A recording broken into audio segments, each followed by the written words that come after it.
Welcome to another episode of Just My Baby Daddy. It's your favorite baby daddy, AJ. And today we're gonna touch on a topic that I can relate to, but only to a certain point, right? Because everybody that follows me knows, like when it comes to my youngest daughter, I have her 50% of the time. So 7 days I have her, 7 days I don't. But our guest today, 7 days he has her, and then the next 7 days he has her, and then the next 7 days he has her, and then every 7 days after that he has her. Every single week he has her, and he's a full-time father to a daughter. And I know that type of struggle. So appreciate you having you, Mr. Marcellus. Thank you. Yes, sir. I appreciate you having me on here. Yeah, it's definitely a struggle at times though, but Yeah. it So is what it is though. I love it. let's start off with asking you the same question we ask everybody. What does it mean to you to be a father? Shit, it's it's my purpose. I mean, I appreciate it. I love it. It actually becoming a father made me grow up and mature, become actually a actual man. 'Cause before I had her, like I was shit. I was immature as fuck, and even I still it took time to grow out of that even after she was born. But just while it wasn't really focused on nothing. But once she was born, and especially as she got older, it's like, okay, I gotta grow up some, because one day she gonna be grown, and I'm her first example as a man. So if I'm not doing what I'm supposed to be doing, she gonna fall in line with some dude who don't got shit going for himself, and then I failed. So So at that's what the main thing age for me. Oh, so go ahead. at what age did you have her? Because you said She you were was I was 20 immature. I was Well, 26. 26. Okay.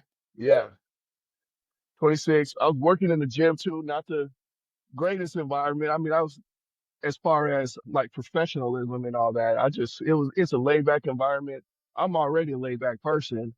And so that just I wasn't growing as a person. So where did your influences come from to become a father? Like who showed you the way?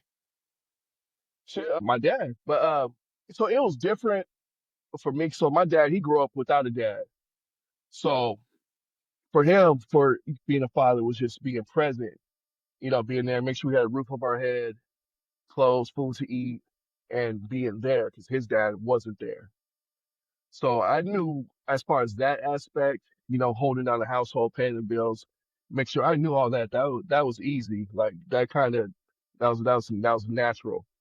But so for me having a daughter and then looking back on how I was raised, my brother and sister, it's like, okay, I need more of that connectivity, that connection, to where we're tighter. Not that me and my pops ain't tight, but it ain't like how me and my daughter are. We got a tighter bond. So that for me, that was important as well too. As she grows up, taking her, we're doing this, we're doing that, I'm teaching her stuff, and making sure I know who she is and she knows who I am. As we grow. And you said you have a sister. So did you see the way he interacted? Because it's going to be different, right? It's just is. Raising your daughters, you're raising your sons. It's not people who say you're going to do the same don't have kids. I'm just sorry. They don't have kids. You're going to raise them differently. So did you see anything in the way he raised your sister that you look back at now like, I do this with my daughter? Okay, so in comparison, like with me and my brother versus my sister, he was a lot tougher on me, my brother, than he was with my sister. He was softer with my sister. Sometimes he wouldn't. She might piss him off or something, and he won't even say nothing. So he'll let our mom deal with it because he didn't want to. And this is my assumption because I ain't had no conversation with him about it. He didn't want to come down on her like how he came down on me and my brother, Yeah. because that's another thing too. Like I don't be doing all the screaming and shit at my daughter and like that because I don't want her to be raised to think that's okay that a man just be yelling at you for you might mess up or you upset him for whatever reason, like that's acceptable. So that's my assumption. That's probably was part of his thinking why he didn't come down on my sister like he did with me and my brother. Really, mostly me because I'm the oldest. So by being the oldest, do you feel like you already had a little bit of parenting instinct already? Because we hear that a lot too. A No? 1,000%, man. I was born in '84, so it's plenty of time. Both my parents worked, and they be like, "All Mhm. right, you in charge. Don't open the door. Don't do this. Don't answer the phone unless it's us calling. Yep. This is what time you need to turn the oven on, put the food in the oven. This, that, and the third." So yeah, that parental instinct is yeah, it's bred in. So when you had that parental instinct, do you think that made it easier to transition into when you're doing it there? Because when you're doing it as an older sibling, you're by yourself. You're not, Yeah, if the parents were there, you ain't doing it, right? So you're used to yeah, doing stuff without help. So do you yeah. think that helped with the transition of being by yourself now, or Uh, yeah, yes and no, because a lot of it's kind of it is muscle memory, and then another part of it is too is wanting to do things different, like really just taking that next step up from where my parents did. Me, ascending, and like I didn't become a single father till 2018. That's when my daughter's mom left. So that was it. Kind of in a way made it easier because it's like, all right, now all of this is on me versus going back and forth with her on making decisions. So it's like put me back in that role of like growing up, watching my brother and sister, and simple only now this is my child. Whatever decision I make, that's my decision. so let's go to 2018. How old was she then? She was 8, She was or eight. about to turn 8. Her mom left in September. Her birthday's in November, so she was about to turn 8. She was about to turn 8. So prior to that, were y'all co-parenting together or on the same roof, or was it just a Yeah, co-parenting situation? we was under the same roof. We was together, and then yeah, relationship ran its course basically. Like she wanted to move, she wanted to live her own life, and we got down here, and she was like, I don't want to do this. I want to move back to Washington, and shit, she was out. But and So then when, go ahead. so she left, and then luckily, like I got the support of my family down here. So granted, it was all on me, but I had support, so it wasn't all on me at the same time. We really didn't do much co-parenting. Dude, we went through it. It was a time frame to where her mom didn't call or nothing.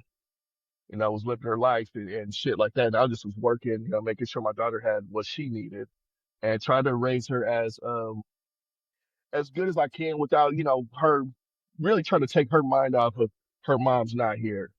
Even though she obviously knows like every day, okay, your mom's not here, but try to make that as far to the back of her mind as I could. So how did you, when that initially happened and she decided to leave, how did you make, did you instantly say, well, you can go, but the kid stays, or how was that? Shit, she didn't. It wasn't even a conversation. She didn't want to bring our daughter with her back. Okay. So So and her mother, and nothing against her. She naturally isn't a maternal person, yeah. and that's something I figured out. I mean, I figured it out like shortly after our daughter was born. So was that a hard transition to tell your daughter that she was moving away, or did you let her explain it to her herself? I had to. It was, man, that shit was fucked up how it happened because it really was supposed to be both of us having that conversation with her, and we took her out. We went did the little arcade thing and went and got something to eat. And then it's like, all right, well, we got to break the news to her. And it was just me having the conversation with her, with my daughter. Her mom's right there, like, not saying anything. And then that really pissed me off because it's like, okay, well, this is your decision. You Yeah. don't want to leave. You probably should explain more. But I did what I could to try to soften the blow. And her mom was there and just didn't say anything. It was me doing the talking. So was there any, did you see any attitude change or anything when your daughter was, stuff like this started happening when you became just a single parent? Behavior-wise, no, no. No. She didn't act out or anything because she had like my sister was here, both my parents are here, so she always had enough support around her to where she honestly she didn't get no chance to act out. How did you handle it though? Because Oh, I was it's one thing if we feel like we're already out of it and we're by ourselves, even though the person is in the house with us. There are tons of yeah. times where you feel like you are parenting by yourself or doing things by yourself, even though the other person's in the house. So I get that. But it's also a totally different thing when you know for a fact that I can't even just run to the store by myself no more. Like all of these things have completely changed. So how did you handle that adjustment? I was pissed. I was resentful as fuck because our relationship it was before that part it was rocky as is. And we moved down here like to Texas. or fresh start. Wipe the slate clean. Let's start over, build from here. Our daughter's still young. Then we got down here and it was like, okay, you switched up. You don't want to be here no more. I'm like, after all this shit, I was resentful. I was pissed. And it took a couple years to, really just get over that because of the not communicating with our kid. I'm like, okay, I get it. We're not together, but you're still a mom. You got to call and reach out to our kid. You're not doing this and that. And so it made me just more resentful, bitter. And it took a couple years for me to for it to click in my head, like, okay, this ain't me being upset about it ain't changing nothing. She's not she's the one missing out. I can't make her realize that, and I gotta let it go. So when did you decide to let that go? You said like 3, 4, was it 2020? You said a couple years? It's like 2021. It took a couple 2021. years. Yeah, like 3 years. And what do you think was that turning point? You just came to realization one day, or was there like an event or moment or anything like that it did? I was I was at home and then I was drinking and I was having a good ass day. And then she called me and when she was irritated, like, okay, you should be calling our daughter first before you call me, but whatever.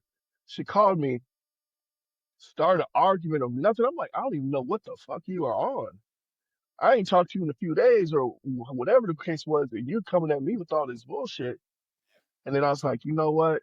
Whatever she's mad at don't got nothing to do with me. Like I ain't got nothing to do with that, and you just gonna be mad by yourself. And whenever she would call and do that, because she kept calling would try to start some shit with me, I just hang up. I'm not even gonna engage in this.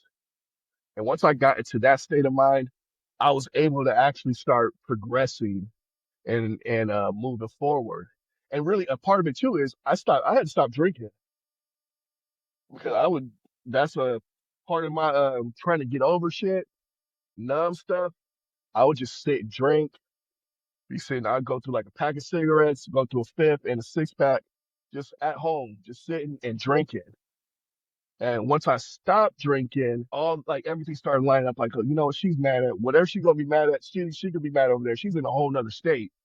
Why am I letting her piss me off in a whole nother state? Like that don't even make sense. Like, what the fuck is wrong with me?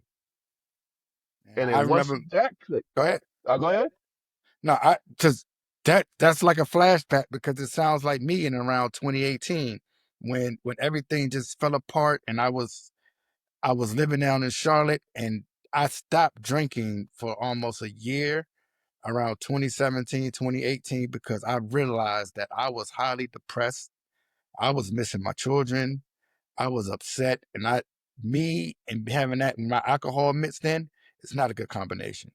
It is not a good Yeah, combination. And I don't think people just see men, especially like you get off of work, you're tired, you just did grab a drink or something like that. A lot of times they don't realize it's because fucking depressed as hell, oh yeah, like mad as hell, depressed as hell. And it's so I get that. I get that totally. So letting that go is a good thing. It's a really good thing. yeah. Sure, I still don't drink to this day. I stopped September 7th, 2021. Still don't drink. And Yeah. part of it is still because there's still like depression never fully goes away. You just learn how to deal with it better. Yeah, that's And true. I'm like, I don't came up too much, went to school, finished school, working in my field, I'm saying, fix my credit, all this shit, got good things going for me. So I'm like, I don't finna slip up on no bullshit, over a drink because I had a bad day. I had to learn how to cope and take things in like in a sober state of mind. Just, you deal with stuff logically now. Like I learn how to deal with stuff logically instead of letting my emotions take me, off the rails because that's what happened. Mhm. Drink, go get something to drink, and next thing you know, an hour later, I don't drink half the fifth down, and I That don't feel emotional much. drinking is that emotional drinking is a Yeah, monster. Is an absolute monster. But let's get back yeah, to so when you had your daughter, how this is one thing that I run into. Like mine is on the smaller level because she's younger, right? I do stuff when I take my daughter to get her nails done, right? We go get our nails done together. They always ask me stuff like, "Where's the mom?" or little stuff like that. When you decided to take your daughter over full time, did you notice anything like that? Like people were starting to ask you all the time, like, "Where's the mom at?" or things of that nature. occasionally I'll get that. Where's your mom? Or oh, you weekend out with dad? Like that's that would piss me off. Like The weekend out? Like weekend with what the dad. fuck? Yeah, like what the fuck? And my daughter's mixed too, so Oh sometimes yeah. her hair would look crazy. It's like okay, yeah, this is you a part time dad, making an assumption, and that should get to me a little bit. But now I really don't run into that anymore now. But for a while, I kind of did, where's her mom at, or just questions about her mom in general. And I How try did to you have? brush it off. Like I made a little joke once.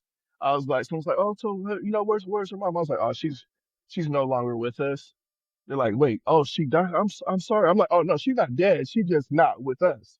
She gone. And they're like, oh, that's a Yeah. dark ass joke. Yeah. But see, when we're gone, it's different.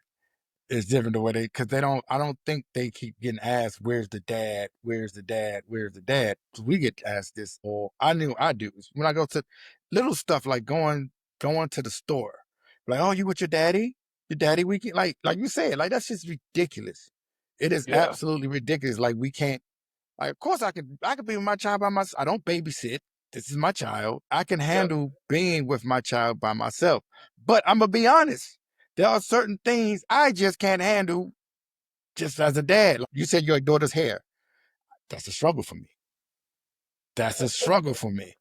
And one thing that I'm fearful of, and you had to go through this as a single father, is I'm fearful of my girl going through puberty. I am absolutely terrified of my daughter going through puberty. Even now, right now, when she comes, because I know it's coming, right? When she comes to my house and she sleeps all day long, I get nervous. When she tells me she got a headache or anything, I'm instantly nervous. I should not, to be honest, those little books and shit that I read a long time ago, I should have never read it that her doctor gave me because all it did is it gets me nervous. Like I feel like every time something's happening, I feel like it's a period. Like, oh, I'm sore. Is your period coming? Like all of that freaks me completely out. But you did it. And you did it with yeah. no mom around, no anything. So how was that doing with the hormones in the transitional stage that she became coming into her own little woman? Her own woman, not little woman, her own woman. The hardest part, and you're gonna have to learn how to just not personalize things, is that attitude change. Because my dog should get in her little mood sometimes and just be stank as fuck for no reason. I'm like, I ain't do shit to you. And you got an attitude, or I'll say no for a little thing, which last week I might have said no to it. Oh, okay, no big deal. I say no to it today. Stopping up, going, closing the door all hard. I'm like, look, don't be slamming the door. You don't pay for nothing here, dude. You can't be slamming Yeah. doors. I'm like, you could be upset, but you can't be disrespectful. So I had to learn to look, don't personalize it. It is what it is. It's just hormones. They got a whole new rush of hormones that they don't know how to deal with that they're trying to figure it out. So the last thing I want to do is, make her feel some type of way like she can't, express her emotion out. Like I'll tell her, like you could be upset, just as long as you're not disrespectful. Like I'm not tripping off, but we can have a conversation. You could be angry, you could be sad, you could be happy, whatever, as long as you're not disrespectful. So I let her go through her emotions, and I had to just learn how to not personalize it because she'll be short with me sometimes when she's in when it's that time of the month. She'll be short with me, and I'm just like, okay, I see you do this or whatever, but okay, I ain't tripping. And sometimes she only want to deal with me. She'll be in her room on her phone or on Fortnite or something. And I'm like, all right, well, hey, it's food in there if you want to eat, and just let her be. So that's the hardest part. Um, Getting her prepared for all stuff. Like she don't have no problem with asking me for if she need pads or anything like that. Whatever the little products is, she tells me I go get it, or my mom or my sister get it for her, and she's good to go in that aspect. But the attitude change is the hardest part. And when she's out with her friends, she don't want to see me. Like so that's an adjustment you could prepare yourself for. You're like, all right, I'm just dead. Okay, here you need a few dollars. Here you go. Let me just I'll be in the background. Before I go to the next thing, there is one question I want to ask you, and I don't know if you had to deal with this because your daughter was older. Did you ever have to deal with her really wanting her mom? Like, where's my mom? I want my mom, like that type of stuff. Because I know, thinking back at it, I know as a kid, I used to say, and I probably really affected my mother because my dad, he couldn't be around. My dad was passed away. But I used to say stuff like, I want my mom. I mean, not my mom. I want my dad. I wish my dad was around. Stuff like that. Did that ever occur to you? And so, how did you handle that? No, unfortunately, or luckily, I didn't have that. Okay. I didn't have that, and really part of that too, I think has to do with alcohol. Like me and her mom's relationship with alcohol, and we both drank a lot. Before we moved to Texas, we lived in Oregon for a couple years, and that was the trial period of that mate was gonna make or break the relationship, which obviously broke it because we're in Oregon, no family support. Like in Washington was there, and when I was at work it was a few times, really like the last 6 months. I worked in this detention center and I worked swing shift. So it was times her mom would get home, and be drinking early. And then it was a few times my daughter texted me and be like, look, I didn't, it'd be like 8 o'clock at night. Yeah, I'm hungry. I didn't eat no dinner. And I'm like, fuck. So I have to go leave work, feed her. So things like that, she didn't really desire. This is my something like I didn't have a full conversation with my daughter yet about it because that was years ago. She was younger. So my assumption is she didn't want to live with her mom, like just her, The two of just them. because of that, and because if she was up there with her mom, I'm down here. I'm not right around the corner to come save the day. That part, like that security blanket that the dad provides for the children as a buffer, not against her mom. It's just a buffer for any mom, right? No Yeah, matter how great your mom is, it's still good to have a little buffer there between, and that dad is there, and having that distance there, that's a hard thing to do. It's very hard to do that. But you're down in Texas now, and you said your mom and your sister help out a lot, right? How yeah. important, or how important is having them there? Is as a Do you see the female presence of them helping out as much as well? Oh, yeah. They're like my security blanket in a sense because, like I said, with the hormones and shit, some of the shit I don't understand all the way. I'm not gonna get like some of the little attitudes and things like that. And or she'll my daughter, I want to go to Grammy's house. Go see Auntie Lena. All right, cool. I'll bring you over there, and they'll just have. I think part of it is just they need that girl time, Yeah. like watch their shows, talk to like she don't want to sit and talk to me about little boys she has crushes on and Of stuff like course that. not. And, and I told her I was like, look, we can have that conversation. I was like, we can have girl talk if you want. Like, what you want me to put on one of your bonnets or something? Like, we could do that. Yeah. And she laughs it off, of course, but she's like, okay, dad. But she'll still, she'll have those talks with my mom or with my sister, and I appreciate it because I think it keeps her balanced to where she ain't just around me, just being niggerish and cracking jokes, talking Yeah. shit all the time. Yeah, because I wondered about that too. Like, if I had my daughter full time, would she really just take on all of my personality? If she does, I don't know if I want that. I don't know. I don't know if I want that at all. Like, it's bad enough my oldest takes on like my facial expressions and shit, and it just pisses me off to the fullest, to the Oh absolute yeah, fullest. So, would you say that's probably the hardest thing about being a dad to a girl is dealing with the hormones? yeah, because cause I'm like, if she was a boy, I could just be like, what the fuck is I wrong with punch that you? nigga in the throat. Yeah, I punch his ass. Fucking right in this fucking chest. Fuck is wrong with you? Yeah, We can go yeah, outside, but you can't do that with a girl. yeah. And So that's we shouldn't do it with boys either. we Let's, shouldn't. but I'll smack this shit. Put that disclaimer out there. But I mean, let's be honest. So let me ask you this: what advice would you give to a single dad that is raising a daughter? Yeah, just emotional intelligence goes far. You know, not personalizing shit because they're gonna have their days where they don't even want to fuck with you. or you say it's some shit you have to say no to, and you have to like, look, this is it. This is we're ain't no negotiating with this. That's it. And they're gonna be upset about it. They go in the room, close the door, and stay in there. You just let them live. It is what it is. Like because it was a few times in the beginning of the puberty phase to where I'm like, no, we're gonna have a conversation about this now. Like so I can understand, and you need to understand where I'm coming from. And it didn't work. It never worked.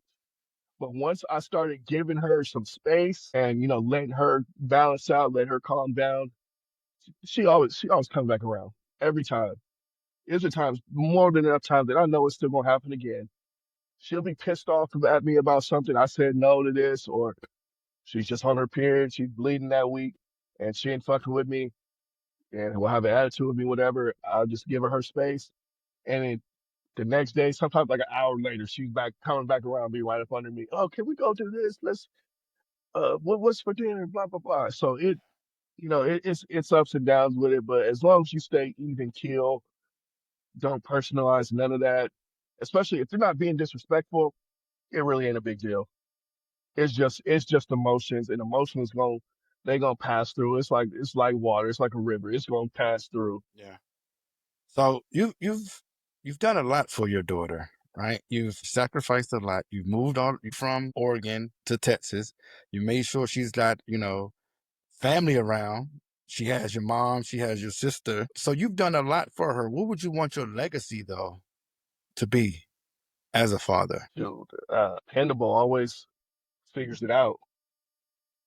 Always got a resolution. I never. That's not even something I really gave thought to, honestly. Yeah, I mean it's something that it's important because our legacy is what we leave. I mean, our legacy outlives us. So like for me, I didn't have a great answer. My legacy is I just want my kids to think of me as man, he was that nigga. Like honestly, like it's just he was that he was. I mean, I don't know any other way to really say it outside of like, yeah, my dad was not perfect. My dad was funny. My dad loved. I did ask them.